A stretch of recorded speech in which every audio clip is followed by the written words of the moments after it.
Welcome to Oldsmob 455. Summer activities are winding down, so I'm going to try to pick up working on this 442 again. Just to bring up to speed, this body has not been touched. The whole outside is roughed in, real rough. And I want to paint this firewall and the underside before I put this back on the frame. The frame itself needs some work. I'm going to paint it. Before I can do that, I got to clean it up. I got my pressure washer out here. I think I'm just going to try pressure washing it, getting all this grease off it. Then I'm going to remove all these lines and whatnot, get down as bare as I can, and then get it ready for paint. If you recall, I already did the bushings and the control arms, new springs. So I'm not going to take that apart. I'm going to put epoxy paint over all this stuff and then try painting over this here and see what happens. Luckily I got hot water out here. I'm going to hook it up here and then we'll get to it. It's all caked with grease. If you remember, the engine was leaking hardcore oil. Rear end's all greasy. There's still mud and whatnot on it back here. This car is going to retain the original rear end for numbers reasons, but I'm going to change out the guts in the rear end. Overall, his frame is in really nice shape. It's not all rotted out here like that other one I had. Quite a bit of crap came off of there.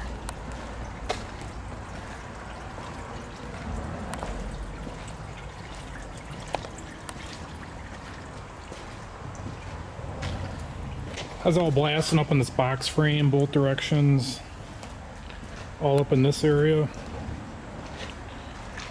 Look at these brake lines. It's like not a speck of rust on them. This car will definitely be retaining this factory brake line. Probably all the brake lines for that matter, except for the rubber ones. 24th today, what a beautiful day. It feels like it's about 65 degrees, sunny. Hopefully this frame dries out. A lot of the factory paint came off in this area. Anyway, I'm going to commence to getting all these lines off it so I can start wire wheeling it and sanding on it. I'm going to sand out all those weld spatter, just a quick once over. There's some sort of mark from the factory. 285.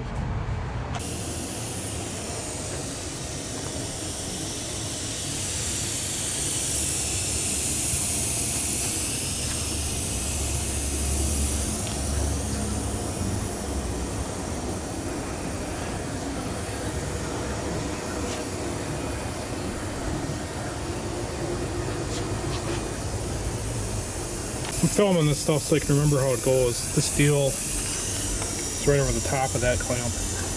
I just started going bonsai, taking everything off that's going to be in the way for painting.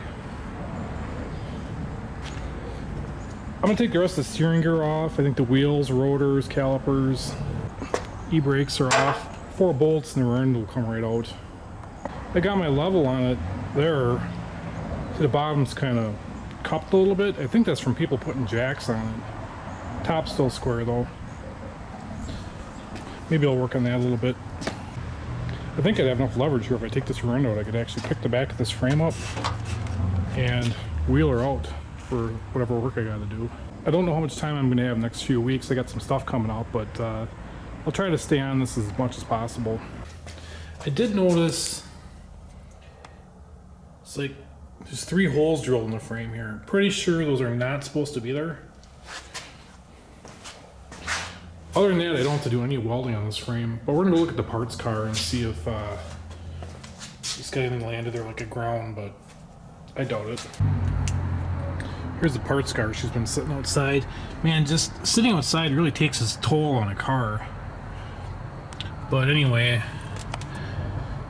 you can see no holes, so I'm going to weld those up and polish it. I just cleaned it up with the flap wheel there.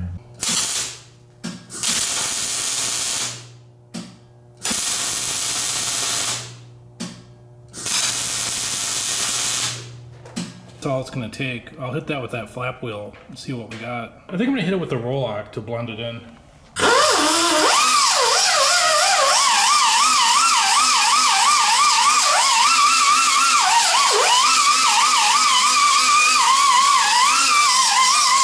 And there you have it. Those holes are gone. Look at this Nurgle here from the factory.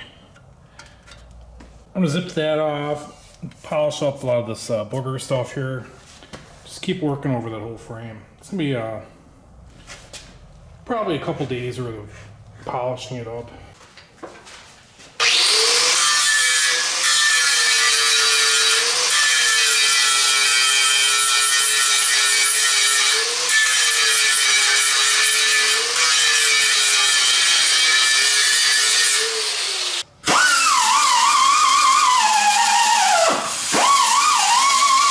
Probably, I think I'm going to tackle all that in the next video. I'll take the round out on camera. We'll see if I can press the back of this frame up with no round in it. I'm thinking no problem.